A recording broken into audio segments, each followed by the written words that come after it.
Hey there, Radioheads. Welcome to another episode of Radio KBE.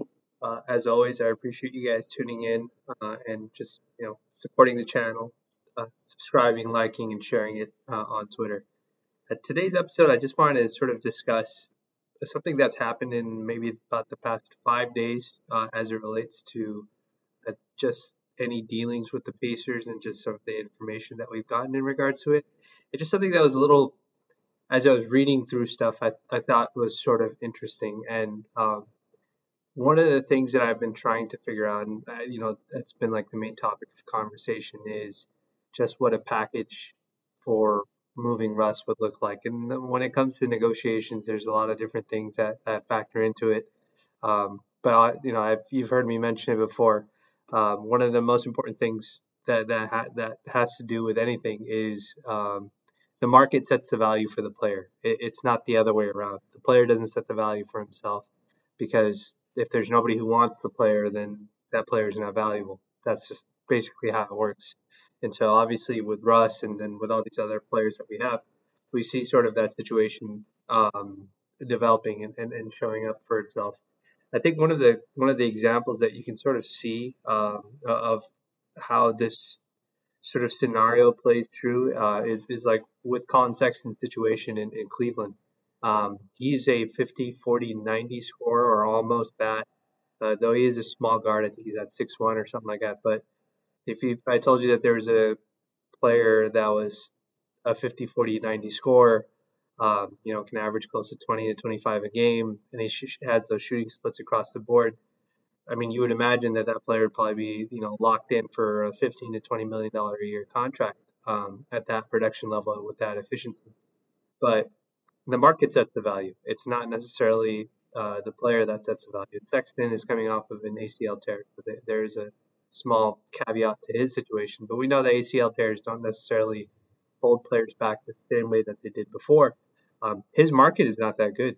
Like, it sounds like right now, really the only teams that have cap space are Indiana and the Spurs, and neither of those teams look like they're interested in sending a 15 to $20 million offer sheet to Colin Sexton. So that's like an example of just kind of how the market dictates the value of the player. But that situation is a little bit different because it's a restricted free agency. But I just want to illustrate just sort of how that works.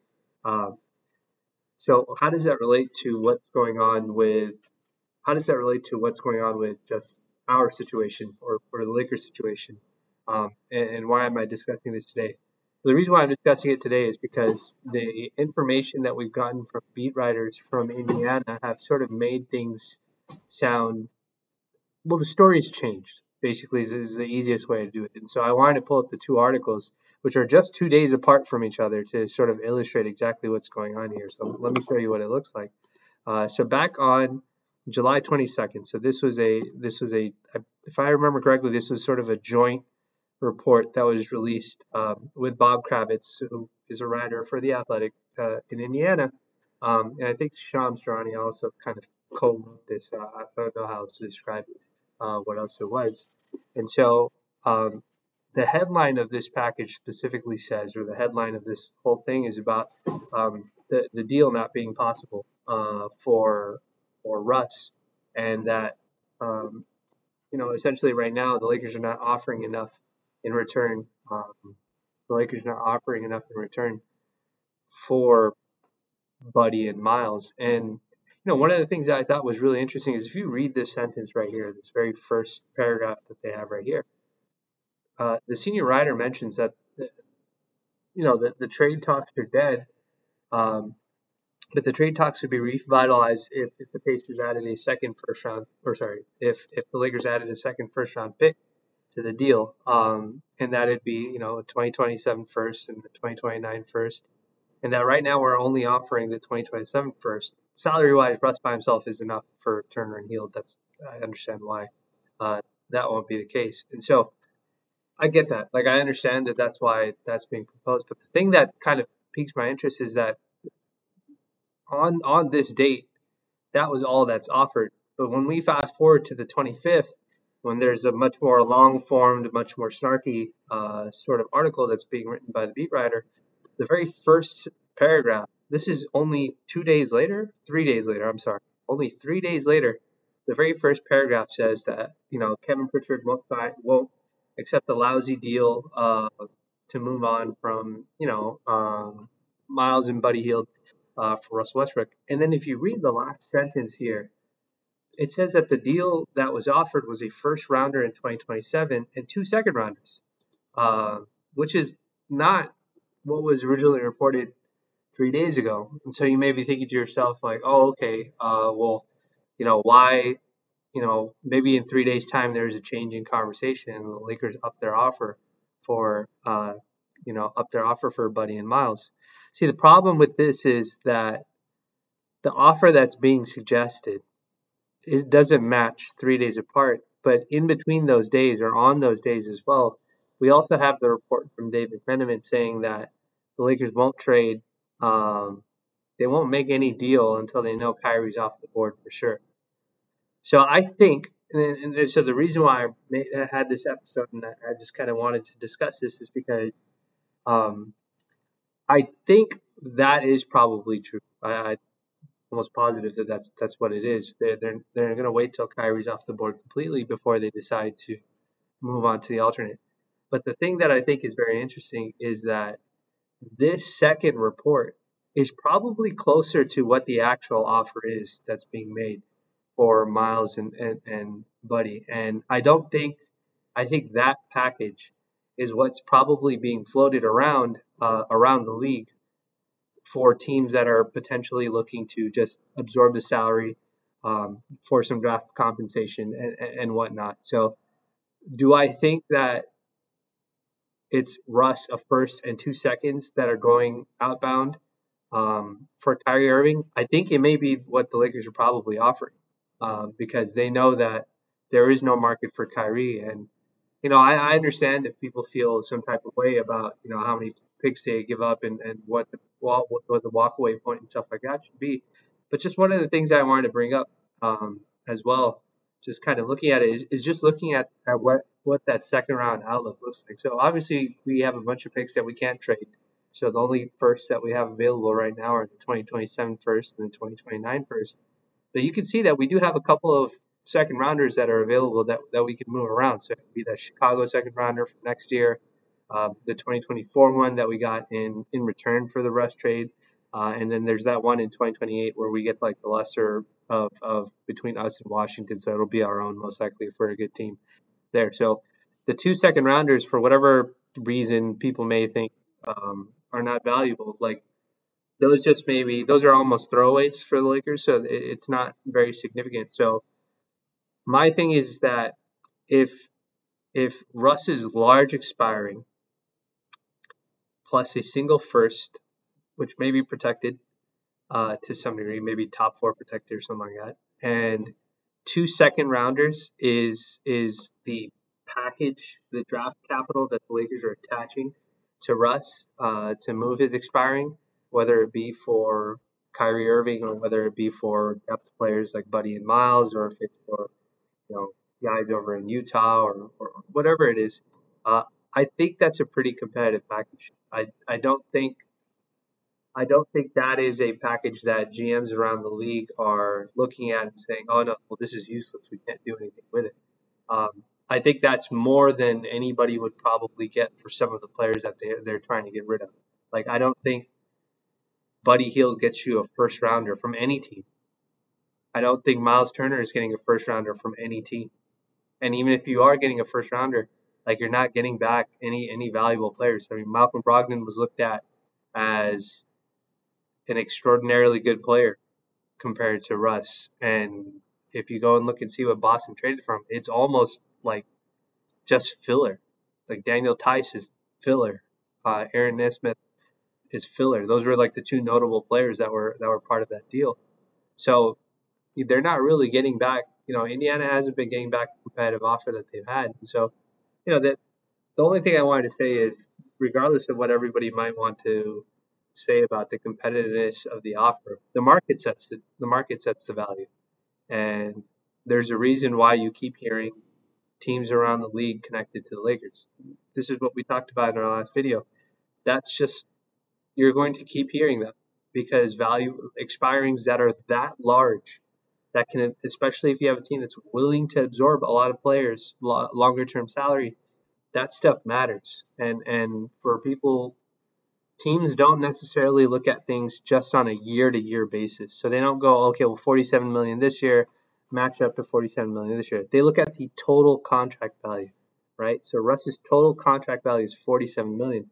If I'm trading you away a player I don't want, whose total contract amount is 120 million, like in the case of a guy like Julius Randle, or if it's a multiple players that are 100, total up to $100 million or 150 million in guaranteed salary.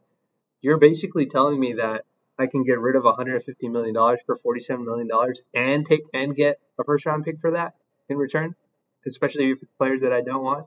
Like, when you think about it from the business side of it, like, and you sort of put away your, oh, we don't want the Lakers to win this trade or whatever it is, like, that's how a lot of owners look at those sort of situations.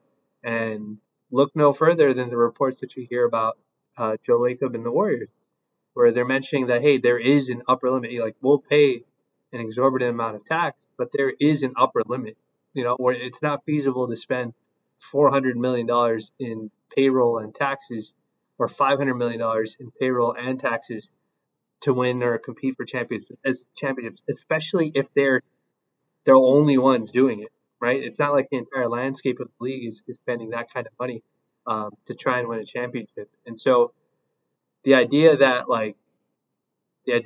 owners don't think about their pocketbooks when it comes to these sort of deals, I think is I don't think that's true. I think, if anything, that is one of the core things that they look at when they see these sort of situations. Stuff like competitiveness, in Indiana's case, whether they fully want to rebuild and stuff like that. That stuff, of course matters for sure. But that's not how many of these trades work. There are situations where teams literally want to get out of contracts because they just don't want to deal with the players, or they don't want to deal with those enormous salaries for whatever reason. If they decide to tank, or if they ended up having a player on the roster that does better and fits better and is more costly, cheaper. Look at what happened with Dallas. When Dallas traded for Spencer Dinwiddie, that should have set off lots and lots of red flags to people that there's probably a good chance that they're not going to retain Jalen Brunson. And what ended up happening is that initially, when Jalen Brunson was speculated to get, X amount of dollars on the market, Dallas came out and said, yeah, we want to bring him back. And he had a stellar, showing without Luka, and he stepped up and broke through and whatnot. But when it really came to time to sort of putting your money where their mouth is, they let him walk. And, it's okay. That's a decision that Mark Cuban made. It's a decision that Jalen Brunson made, and it's just the direction they want to go in. But teams prepare for these sort of contingencies. This is the kind of stuff that they want to do.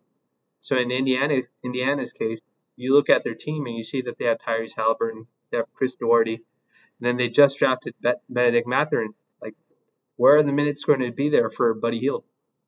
Right? Like, you don't draft a guy that high to not give him at least 24 to 30 minutes a game. And so those are the sort of things those are the sort of politics that sort of play into these sort of things. I think the first round pick that the Lakers sent to Washington in the Russ trade ended up becoming Isaiah Jackson. And that's a player that's on Indiana now because they swapped, I think, Aaron Holiday for Isaiah Jackson, like another player that they probably important to them.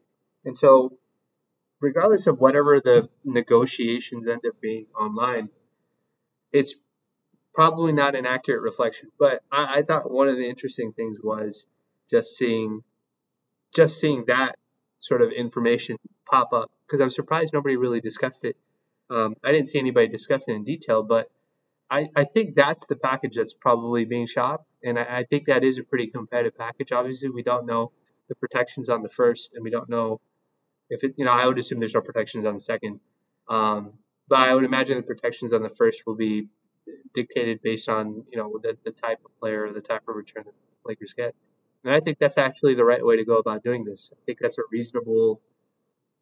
I think it's not that big of a deal for them to unload seconds. And if that 2027 first ends up being just like top one protected, that's easy. Like that's not a big deal either. When you're thinking about things 4 or 5 years down the line, you can always recoup some of those picks in different ways and stuff like that. And so that's just something that I wanted to discuss because I thought it was interesting that in 3 days' time we had a completely different package kind of offered by the beat writer itself. But if you read through it, you could find some truth in some of the stuff that's happening, and you have to read through the sarcasm and the snark that you get from beat writers because that's what their job is, to support their team, and that's usually what you get. So I'll be curious to see where things go. I think the trade deadline is going to be, or the deadline for the Lakers is literally going to be, um, you know, training camp. Most likely, I think that's going to be the deadline for a lot of these deals. If Donovan Mitchell's getting moved, or Kyrie or Kevin Durant's getting moved, like that's probably going to be. So there's probably a case of there being sort of a long haul process with all of this. But yeah, I just thought I'd jump in and just kind of unearth and discuss that little change in detail, eh, that we saw from the beat writer, because I thought that was really interesting.